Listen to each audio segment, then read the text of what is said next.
What's up, you guys? Alright, we're parked in Sparks, Nevada, or McCarran, whatever you want to call it, here at Golden State Travel Plaza, right down the street from my customer, Walmart DC. I'll be delivering to tomorrow. Anyways, I'm here. I got time to burn. Figured I can always put some more content up for you guys. It's something I already had set up. Well, at least the footage previously. I just haven't gotten around to getting it posted for you guys. It's actually something that's already on my channel, but it's condensed and it's from a live stream that I did. I don't even remember when it was. A couple of years ago. I don't even recall exactly when it was, but the theme of this video is going to be about how to get yourself put on another driver's do not swap list, or how to avoid getting yourself put on that. Either way you look at it. Alright, so this is going to be a swap that I did that I was live streaming. This was the time when I was regularly live streaming my shifts for you guys. This one happened in Beaver, Utah.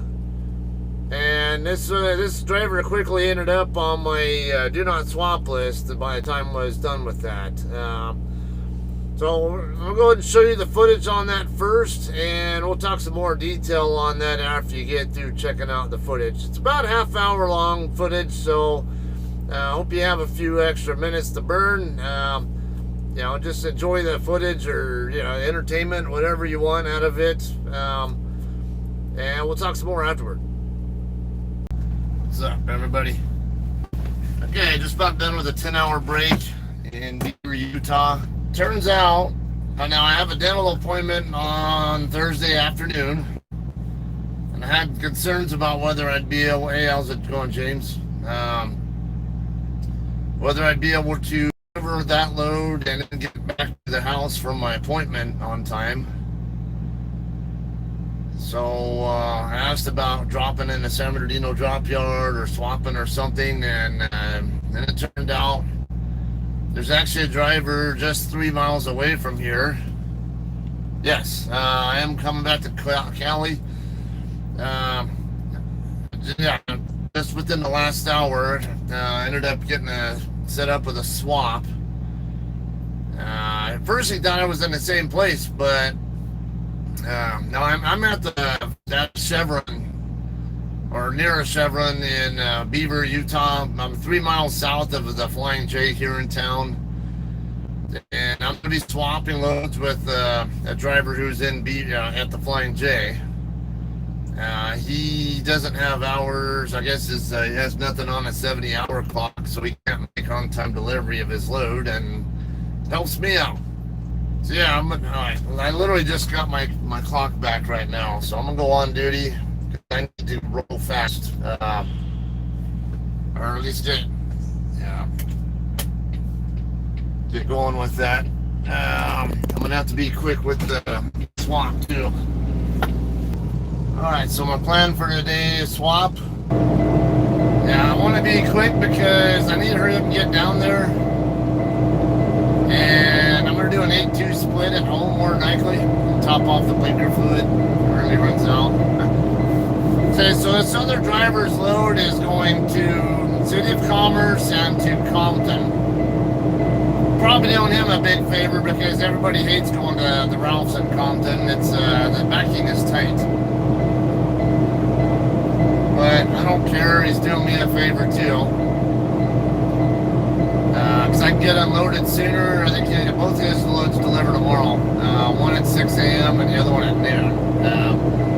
Technically, I'm going to have a 14-hour clock problem. So, decided, it's only 500 miles. And actually, it's 490 from here to the first drop. And then it's not that far away from there to the second drop. But I have a 14-hour clock problem to deal with. So, it doesn't matter if I leave now or if I leave just on time to get to the first drop. I'm still going to have a 14-hour clock problem. So, decided I'm going to go ahead and leave right away and do an 8-2 split when I get home.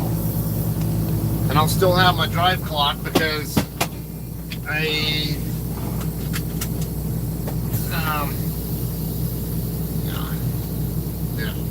here. Get my gauges all set. Okay, so anyway,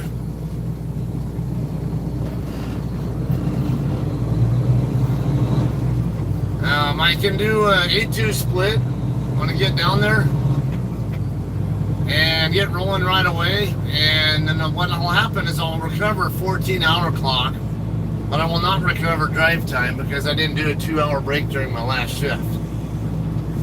But I'll have drive clock still remaining when I get home anyway. I have more than enough to get to both customers, so that's not a concern.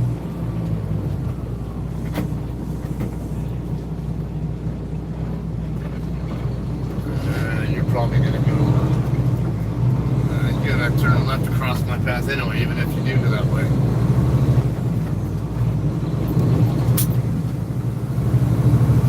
Now with this going on, now I kind of wish I would have just stopped at the Flying J, so I'd be right there already. But now I had Dairy Queen on my mind when I figured when I parked over here last night, when I got up and got moving, I could get Dairy Queen, which I've already done, and then just get rolling.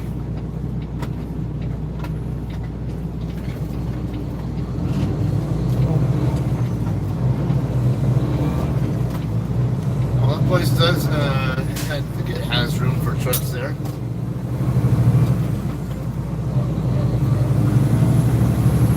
Yeah, I just gotta go right up to that next exit, the Flying J, to meet this guy. I've not seen this truck before, but I know it's gonna be a Kenworth, the 4010 Bravo. Alright, 4010 Bravo. All I know is he's over here at the Flying J. Okay, he might be that white one right there I see facing right at me. God damn it, and I hope that's not him because he's nosed in. So he's going to have to back out of his spot if that's the case. Yeah, that's really smart, dude. Nose into a spot when you know that you're needing a swap. Yeah, I think that white KW is the only JCT I even see in the lot, so I'm pretty sure it's going to be him.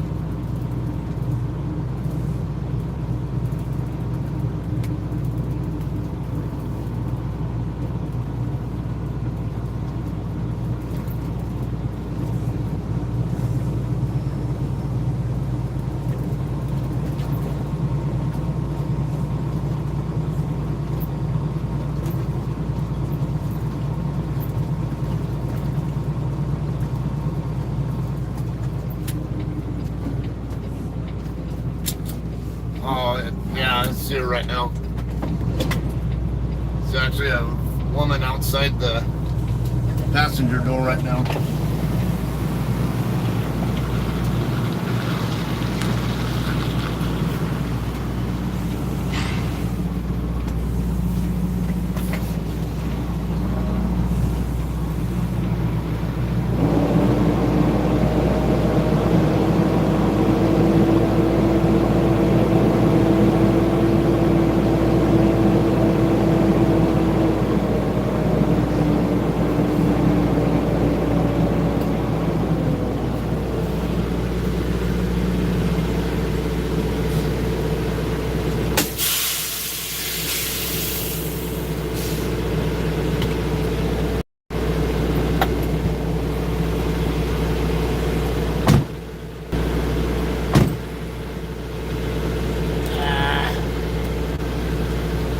Helped me out much. This guy just barely woke up. I think his wife was the one kind of doing touch-up work and stuff, and he's like still pretty out of it. So, yeah, I asked him, hey, just back your trailer up right over here. It doesn't matter. I'm gonna roll with it right away. See, right there, anywhere in this open area, we're good.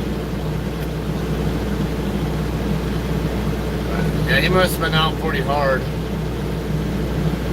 Because it took several minutes for, even when his wife went up there to get his attention, it took several minutes for him to actually crawl out of bed. Like, come on, dude, you're fucking holding me up. know it sucks getting your sleep disrupted for this kind of stuff, but it's a necessary evil. Got to get the load delivered, and the more of my time you waste now, the less of my time I have to do an 8-hour sleeper berth period when I get down the hill. When I did get down into Cali, and which puts me at more risk of not being able to get to the first drop on time. So like, I don't need people putting that needed time pressure on me like that when I already have kind of I should be okay, but I can't sit here and screwball around wasting time either. I do my screwballing around when I know that I have time to deal with and I'm already close to the receiver. Not here. So I got just about, I'll be on about 490 miles. Yeah, but I've been actually logged about 500 by the time I get down there. I think this guy's from the Phoenix area or something because he's got a 520 area code number, and I know that I know it's Arizona because when I was stationed in Tucson, I had a 520 area code. And then they add to this complication the fact he's nosed in instead of backed in. He must have got here during the daytime or something because I don't know if he, well, then again, this isn't really the kind of spot. I don't recommend nosing into a spot at any time. Because if you got trucks parked on both sides of you, you can't see around them. Even if you go ahead and get out and look and see what's going on back there and then go back to your truck, the time between when you get from the back of your trailer back to the inside of your truck and start backing out, there could still be someone walking or driving by you, your trailer when you start doing that. And if you have a backing accident, guess who's at fault? It's you. You did not yield to anybody, and yeah, that's all on you. Why put yourself in that situation when you can back into the spot and be able to see exactly what you're doing when you leave the spot? So when you're backing into a spot, you already know there's nobody there. The only risk is maybe one of the trucks next to you pulling out, but even then, if you're paying attention, you can see the trailer on the blind side guy. So if they start moving, you'll see that, and if they have any common sense at all, which some people don't, but then it's on them. Hey, you got out of your truck and got into the path of my trailer when you know damn well I was back in my trailer and cannot see you. That's on the person getting out of the truck, then, not on the person backing. What is this guy doing?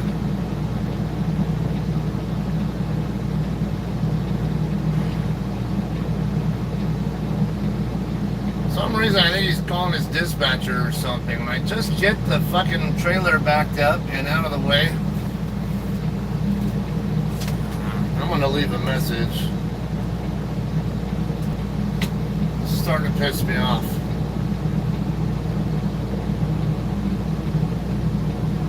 And I hate having to go into asshole mode, but I will. I don't really care. So look, dude, you either get your fucking trailer backed up and let me get out of here, or you can go ahead and deal with being late. I don't care. Nobody likes to go to Ralph's in Compton anyway, so if you don't want me doing you a favor, then go ahead and keep wasting my time. Because if you keep wasting my time, I'll take my trailer and go and leave. I don't really care. This guy's really, I've never had a swap go be this annoying. I mean, the only time I've had a swap take this long, aside from just bullshitting with the other driver or something, was one time up in Ogden. The guy clearly had no backing skills. It took him several minutes just to even do a street backing, or kind of an offset street backing. I don't know what you want to call it, but like, seriously? Yeah, and then that same guy, he didn't know how to drop his airbags to get underneath the trailer that I had dropped. And I had to go over there and tell him how to drop his airbag so he can get underneath his trailer without having to crank the landing gear up. And that was a guy who was, he'd only been with us, I think, I don't know, a month or so. I forget how long he said it'd been, but he hadn't been with us very long, and he's one of those 6 month converts from Sierra England or whatever it was.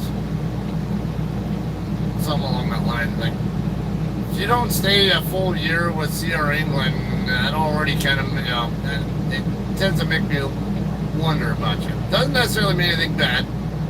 Could just be the money issue, but at the same time, if you can't hack it with a company for a 1 year contract, even as shitty, and knowing that the pay is going to be shitty, then yeah, that's another issue. I'm gonna have to call my DM and oh, look like he sent a message. Hang on. You gotta be fucking kidding me.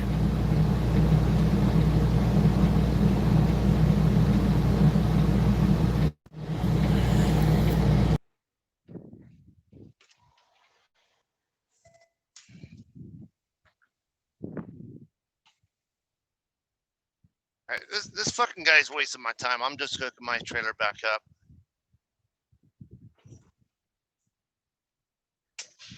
I don't mind, but I've been sitting here parked right next to him for about 15, 20 minutes now. Actually, his wife was in outside the truck at the passenger door doing stuff when I got here. She got his attention right away. He's fucking wasting my time.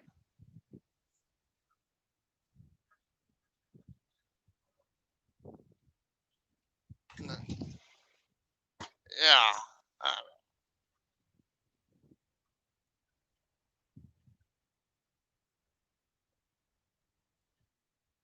Yeah, and I know.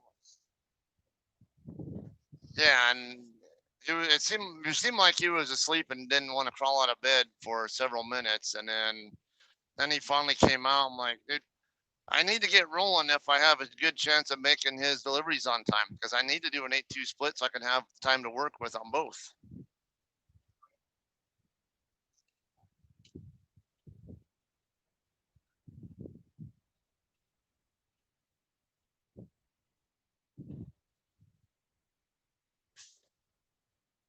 Right?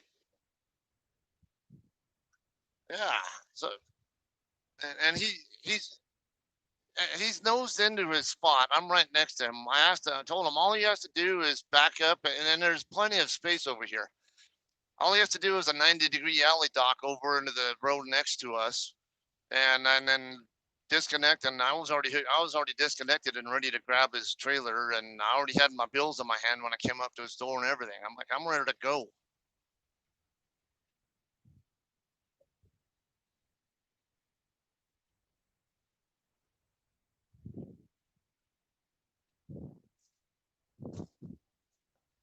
Yeah, he can get the service failure on this for all I care. So if he's gonna fucking waste my time.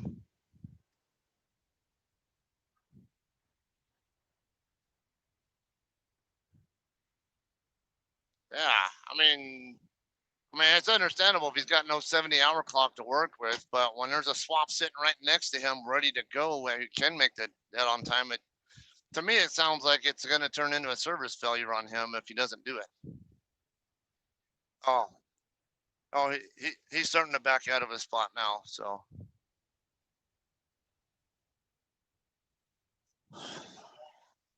Yeah, I might as well.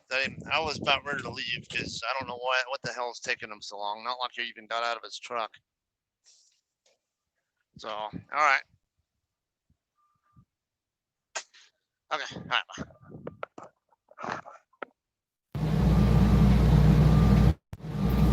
All right, I gotta disconnect my trailer again.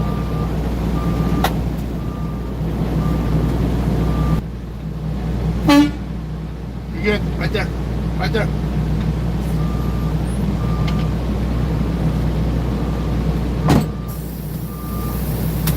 All right. You don't even have to go to a spot. Just get out of the way.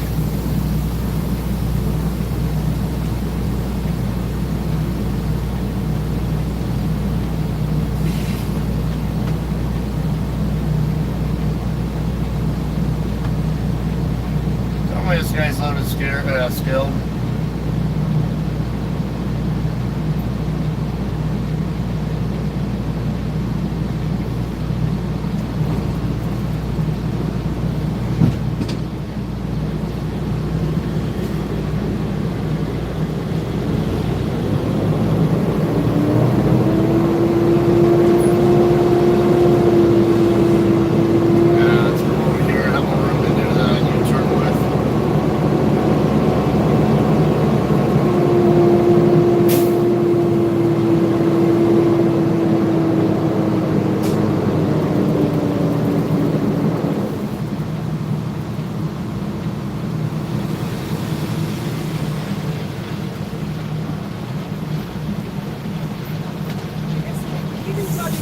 This morning, and he just got here.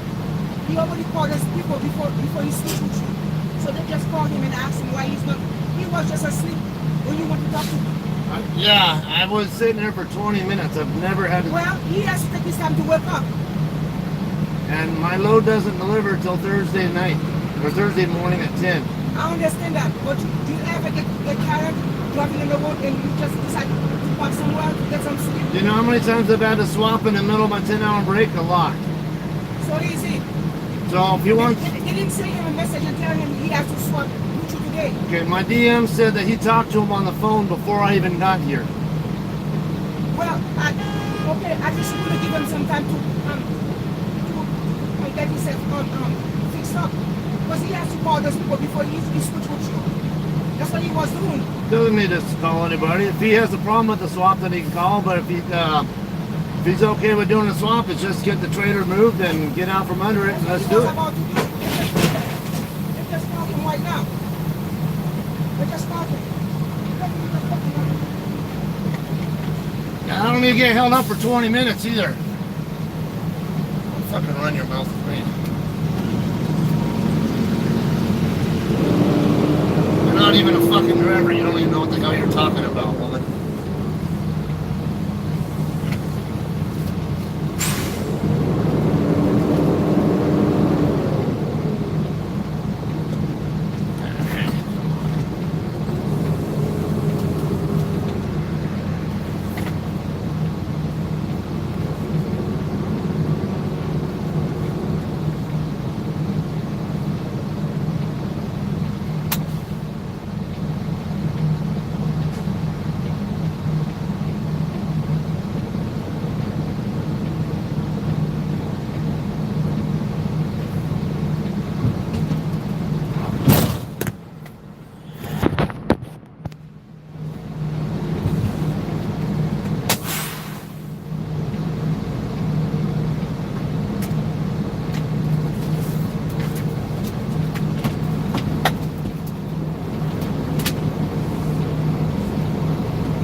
Skillet, get out of here.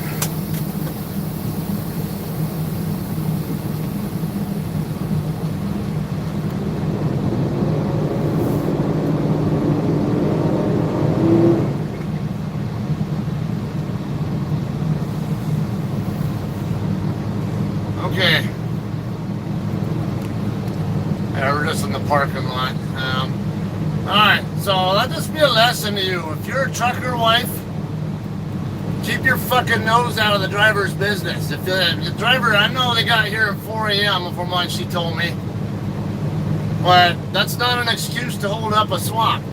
They don't know what my time schedule is like. They don't know what's going on with how much my time's getting wasted by sitting here waiting to do a swap. And you don't even have to do anything but put your fucking shoes on, back out of your spot that you shouldn't even be nosed into in the first place, and just do the swap. And the amount of time, what thought he was going into one of those other spots, but it looked like he's going to the changing the different fuel island or something. I don't know. I can't tell. And she's sitting there mouthing off to me about how stuff, but like, where's the jet still at? I thought it was over here.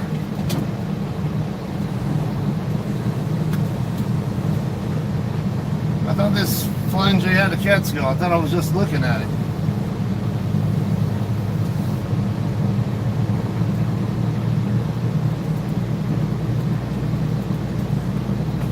Yeah, he needs his frickin' beauty sleep, but he's acquiring a load that, no, I don't see one here. Alright, looks like we're clear. I'll just go somewhere else and skill it.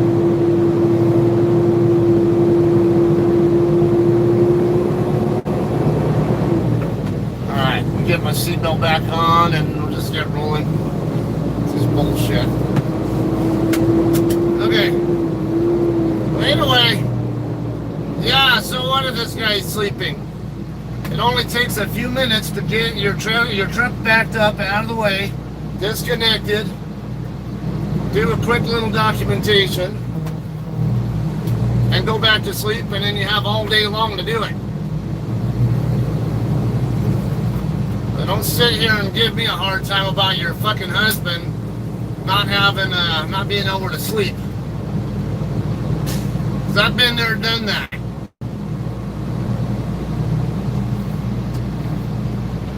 Like I was saying, I was there in a position and I was like, hey, this guy wants to hold me up and cause that load to be late because of his doing.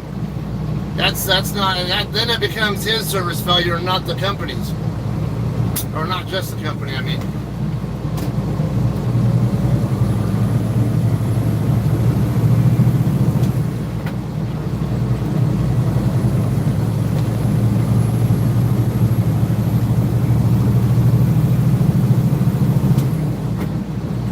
Make sure I never swap with that guy again. If you can't do your damn job, then bye. Don't even come to this company if you're gonna be that way with swaps. Swaps in the middle of your 10-hour break do suck, but they're a necessary evil too. And unless you're a fucking CDL driver, keep your damn mouth shut about it.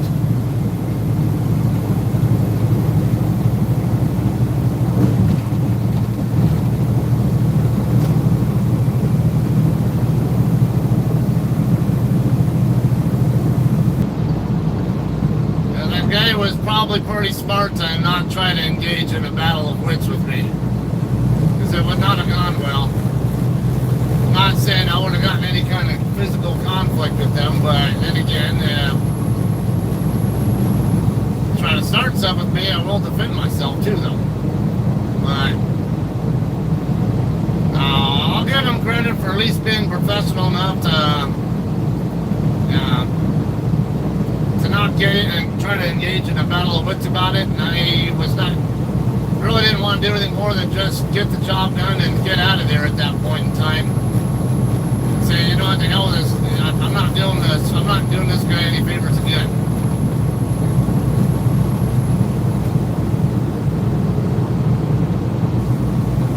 So I'll send a detailed message so the other guy's DM and the fleet manager and all that will know what the story is. Like I said,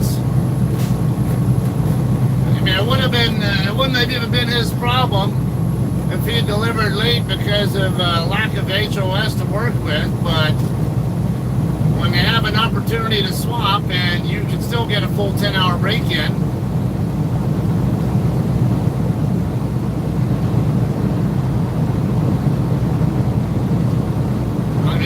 of that, and still make the load you're repowering on time, then there's really no excuse for the whining that they were both doing.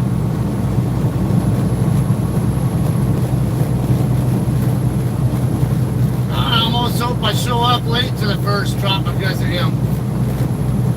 And I could say, hey, that 20 minutes that you wasted before we were able to actually switch.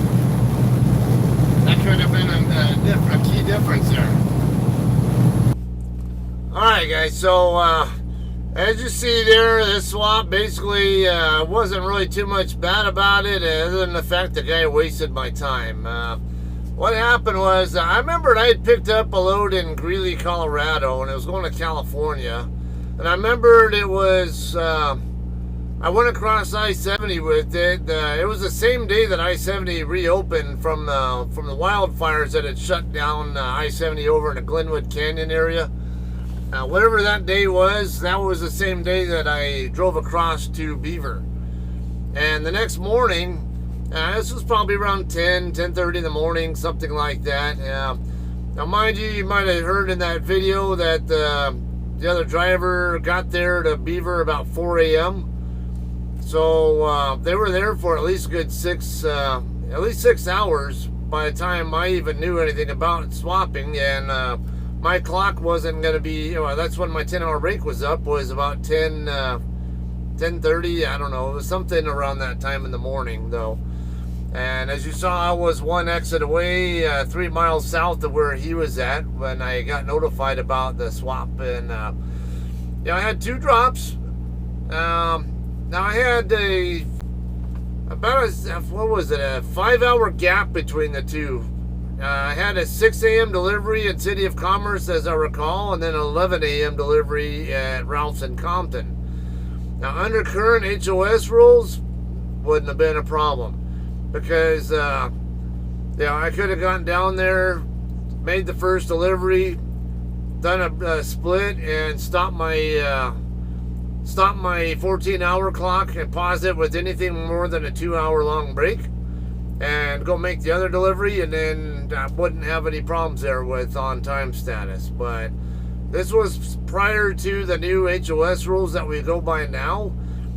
This was at a time when you couldn't do anything to stop your 14. Once it got started, and it had already started when I started that video there.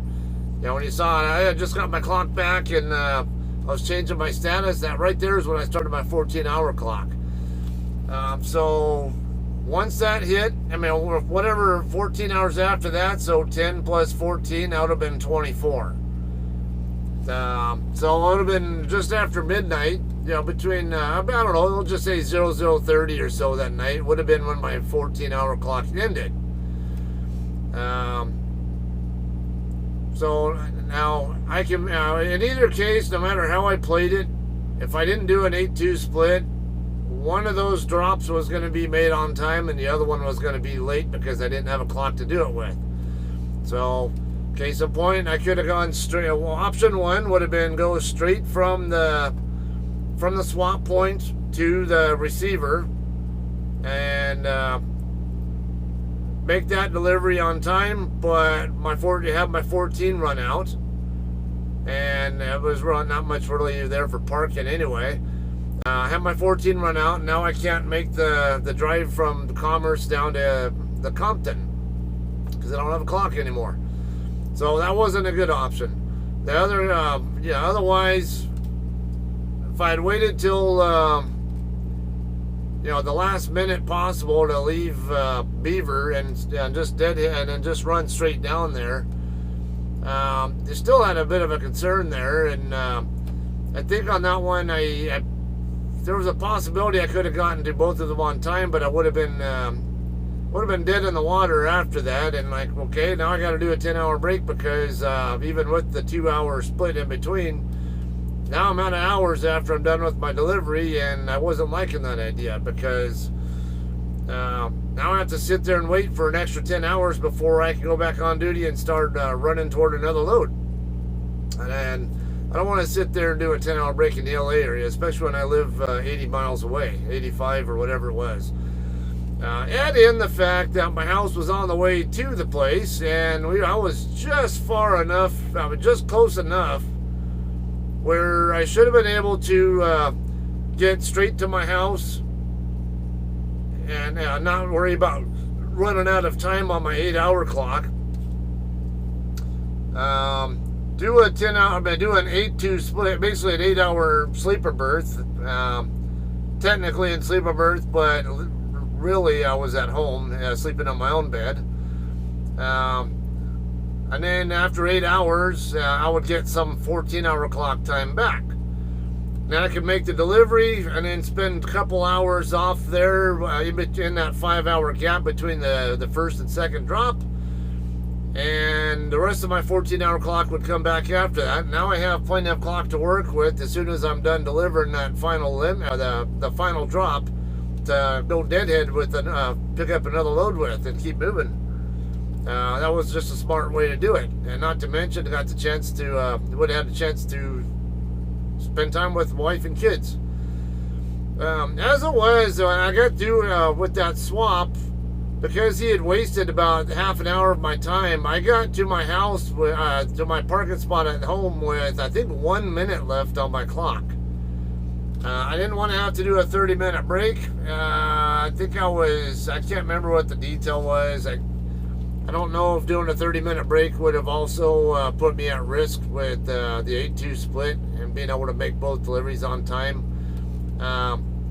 It's been a while, but that was what I was dealing with. I'm like, I'm not going to turn down an opportunity to stop and do a break at my house if I can do it, and I'm not going to have some asshole deciding that sleeping is more important than getting a swap done and screwing my clock up.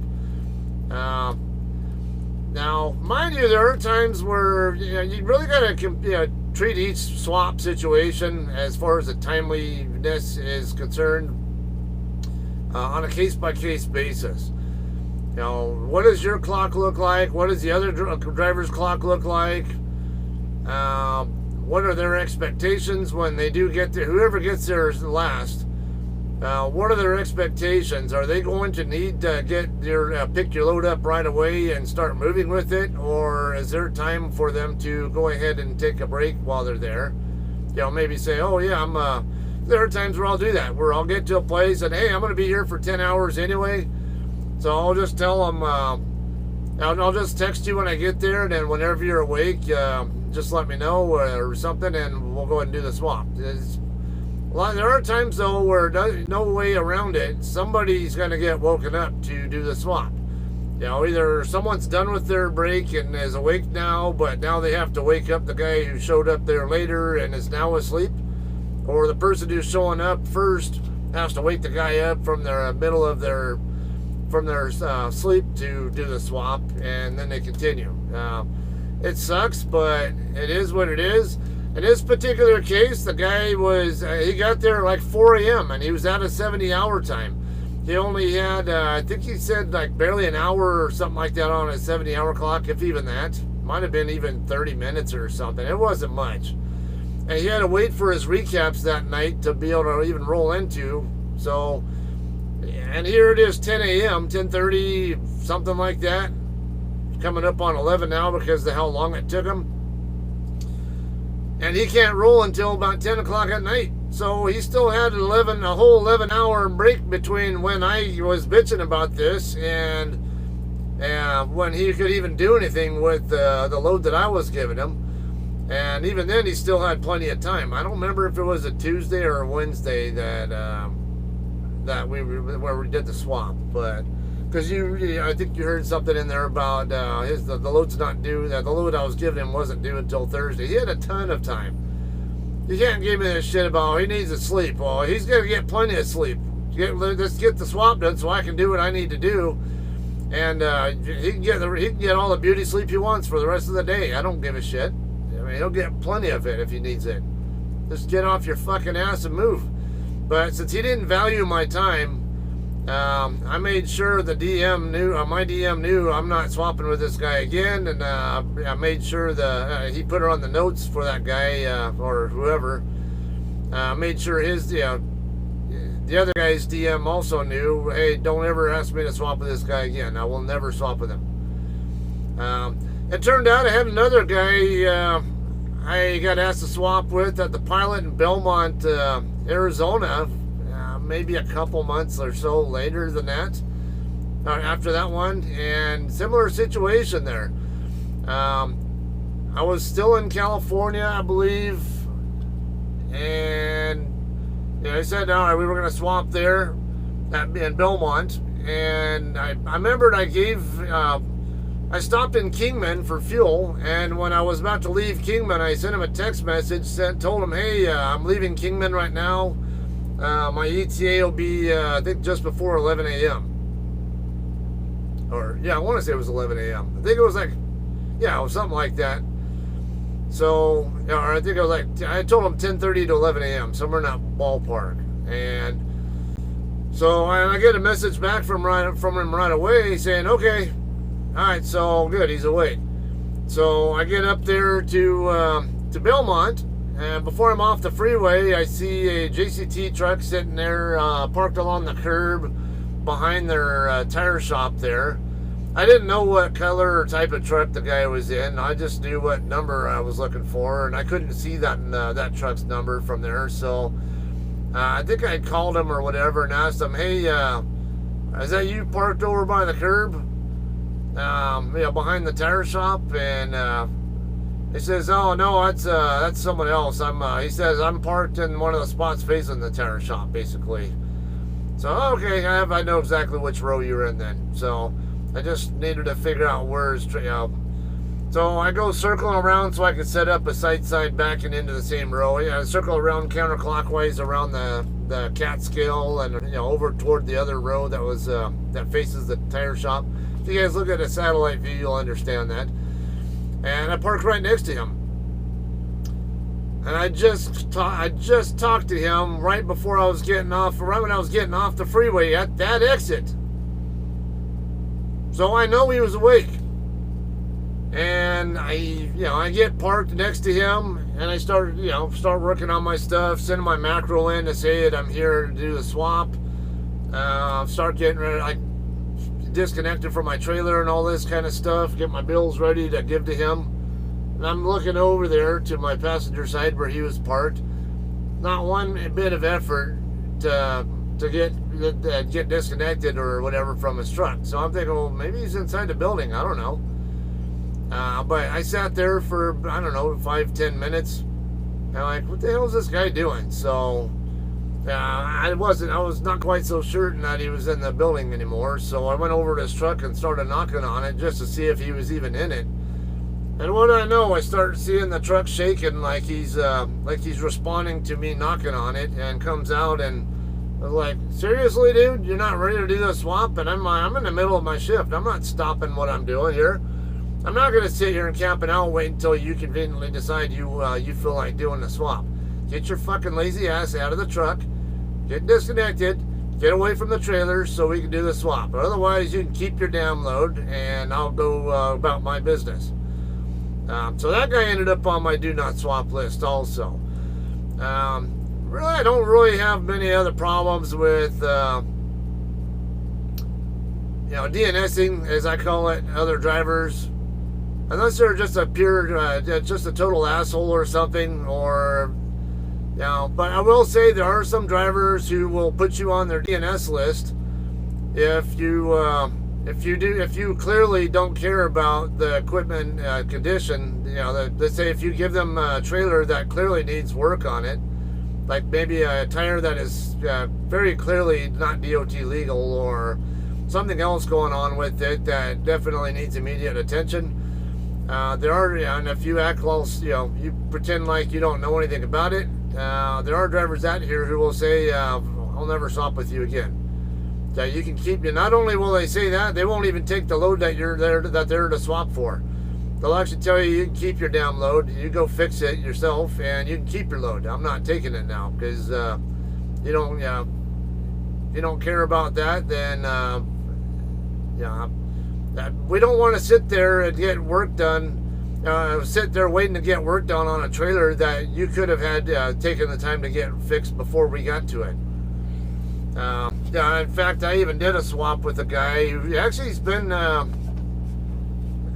don't want to give too much detail, but I think he's been with JCT longer than me. I don't know, but I'll just say I did a swap with this guy, and it was kind of a messed up situation there. I ended up, because it was kind of 3 loads involved, but 2 trucks. We'll just say that. And one of them being a drop yard load. And ended up, we weren't able to swap where we were supposed to swap, because the the shipper held me up. I didn't leave till the next morning.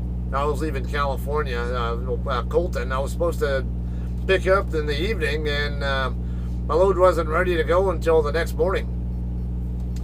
So we were supposed to swap out in San Simon, Arizona on I-10 over in eastern Arizona, and then I was supposed to take his load, or he was going to take my load for, I think, to like Florida or Texas, wherever it was going.